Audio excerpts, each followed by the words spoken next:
جنگ د چا دی دا کومه ډرامه په میډیا روانه ده دا هغه پښتنو نه هغه کار علي چې په پردي خیرات کې سپي په هغوی باندې په ډانګونو وایي یا لکه جنگ د پنجاب دی پنجاب تاواني نه دی پنجاب کله تاوان کړی دی چې مارشل لاره د پنجاب ګټه ده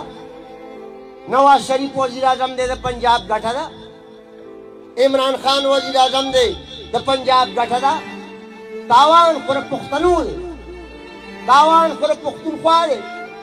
او ما پرون په جندول کې دا خبره وکړه چې راشه د پاکستان نه زما د پښتونخوا او د صوابۍ غیرتي پښتانو راشه د توربېلې ډیم دا 15,000 میګاواټه بجلي ترې لرګه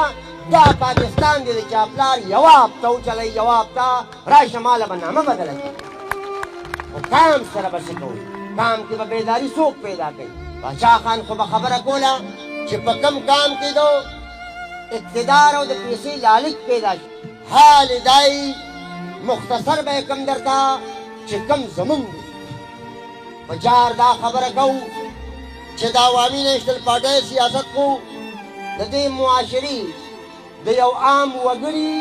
ځانغړي سیاست دی د بچي د خېټې د نونۍ سیاست دی د هر بشر د سر او د مال د تحفظ سیاست دی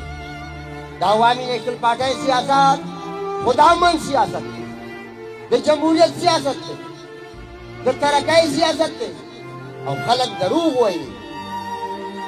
موږ ته یو سړی دا خبره ثابته کړي